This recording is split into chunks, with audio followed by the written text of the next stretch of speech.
Hello, Aquarius, Sun, Rising, and Venus signs. Kamusta kayo? Sana po nasa mabuti kayong kalagayan.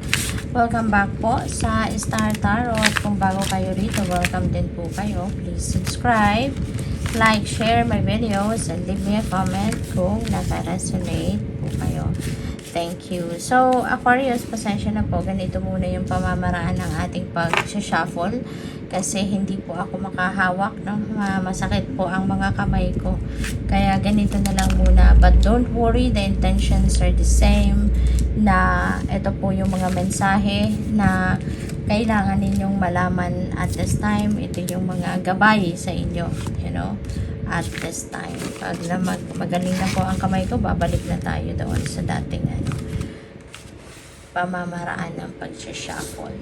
So, yun, first card po ninyo, we have the Four of Pentacles. So, this is important, no? Reminder para sa inyo, lalo-lalo na pagdating sa pera, paghahawak ng pera, paghahandle ninyo ng budget ninyo.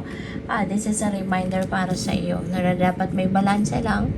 Pag may balanse, kasi baka ang iba sa inyo, baka hindi ninyo nasusunod yung budget plan ninyo. Kung meron kayong, kung nagsusulat kayo, no, ng budget plan, maaaring hindi ninyo rin nasusundan kung ano yung nakaplano. Kaya po pwedeng siguro kahit yung savings, no, yung kunyari nag-allocate kayo ng certain amount para sa savings, baka dahil sa mga impulsive buying, 'di ba? Impulsive shopping, mga ganyan, baka nagagastos pa ninyo 'yon, no? So parang hindi ninyo nakokontrol din ang sarili ninyo siguro sa paghahawak ng pera. So this is a reminder para sa iyo to balance out, 'di ba? Yung ano ninyo, yung sarili ninyo sa pag-budget. Sundin ang budget at saka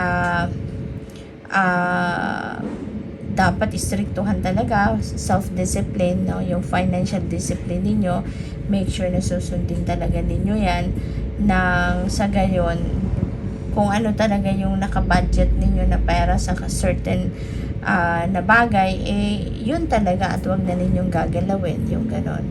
Kasi lalo-lalo na ngayon na parang merong parang financial blessing na dadating, merong biyaya na dadating sa inyo. So, para na makapagsimula kayo ng mas maayos na pagpapalakad ng inyong financial situation, no? So, dapat maging stricto na kayo ngayon sa sarili ninyo.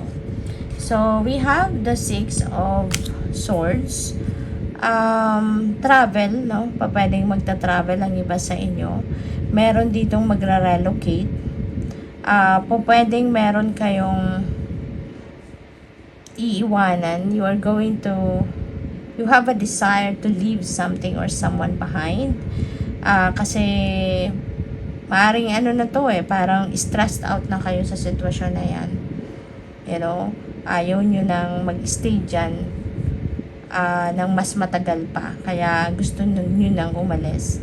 And maaari na maglalakas ng loob na nga kayo na umalis sa sitwasyon na yan. Kasi yun nga, it's no longer healthy para sa iyo kung ano man ang sitwasyon na ito. Maybe you're dealing with someone na alam mo yun, yung parang siguro toxic person, or maaring kung sa trabaho man ito po, pwedeng toxic na working environment, ganon, at kaya gusto mo nang umalis, no? Kaya magta-travel ka, maglilipat ka ng trabaho, ng employer, maglilipat ka ng lugar na titirahan, yung ganon, no? So, we have the Ten of Swords. So, pwede rin, na related ito sa bawat isa. Kasi si Ten of Swords, din yan suffering. Nag-suffer kayo dyan ng, nahirapan talaga kayo dyan ng bongga, parang ganon. Nag-suffer talaga ang buhay ninyo dyan. Pwedeng naloko kayo dyan, pwedeng na-betray kayo, parang doble-doble, no, yung sama ng loob or hirap na naranasan ninyo sa pagkakataong ito. Pwedeng sa relationship yan, diba? Pwedeng na-betray kayo ng inyong karelasyon in the past, at hindi lang yung hindi lang yung sa relationship mismo yung nasaktan kayo, kundi po pwedeng meron din involved na pera dito since we also have the Four of Pentacles. So po pwedeng niloko din kayo rito, no? Ah, niloko kayo, pinaasa kayo, siguro. Tapos, maaring ninakawan pa kayo or kinuhanan pa kayo ng pera. 'Di ba? Na hindi ninyo alam, pwedeng ganon. So, kaya parang doble-doble, no? Yung, yung sakit na naramdaman ninyo kasi parang ano to, niloko na kayo emotionally, nasaktan na kayo emotionally, tapos pati pala pera, 'di ba? Maaring ninakawan pa kayo. So kaya para ngayon, ano, kung ganyan ang inyong sitwasyon, aalis na kayo, iiwanan nyo na to. Hindi nyo na to, parang hindi mo na to mababalikan pa na sitwasyon na yan. No? Kaya, maaaring for the longest time, ayun, nasaktan na kayo dito, parang nawalan kayo ng gana at some point sa buhay. Pero ngayon, maaaring naiisip ninyo na, teka lang, 'di ba? Ako na nga 'tong niloko, ako na nasaktan, ako na ninakawan, 'di ba? So, papatagalin ko pa ba yung suffering ko? Eh, ako lang din naman ang mahihirapan. Kaya po pwede na babangon na kayo. Kaya kayo aalis na, baka gusto mo nang maglipat ng para maiba naman ang environment ninyo. Kaya po pwedeng iiwanan nyo talaga yung lugar na yan kung saan nagkaroon kayo ng hindi magandang memory with that person. So, for some of you, pwedeng may ganong sitwasyon. But for some of you, this could be like a metaphor.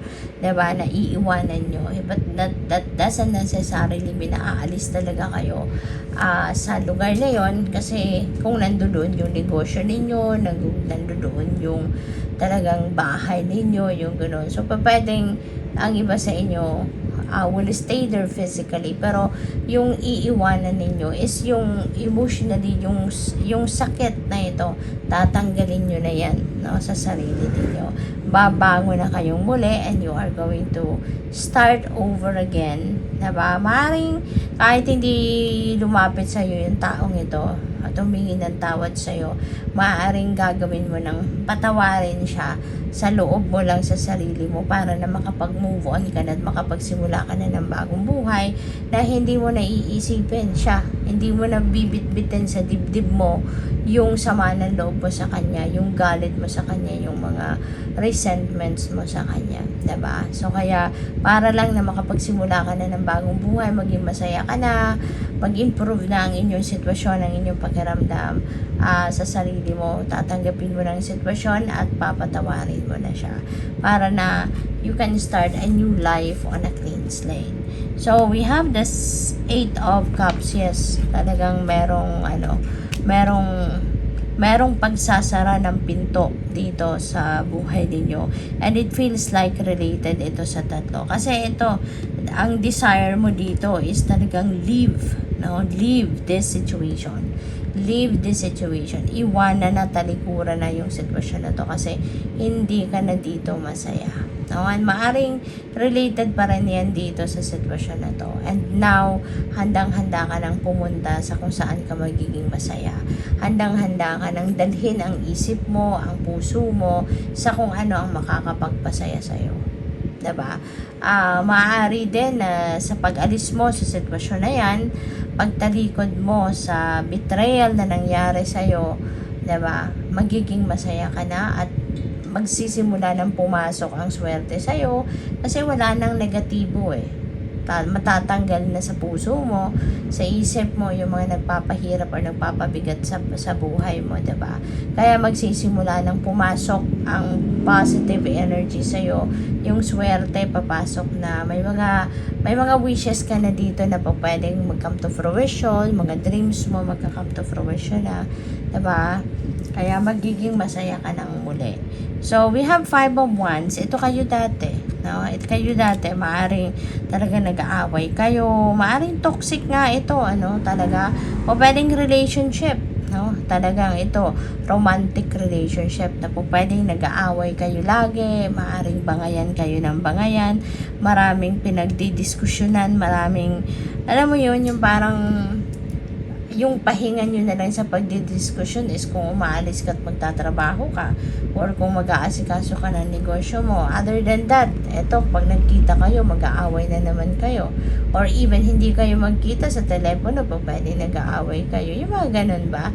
So, parang magulo talaga yung buhay na nagkaroon kayo in the past, no, with this person. Kaya that's good, no, naiiwanan mo na ang bagay na yan or relationship na yan.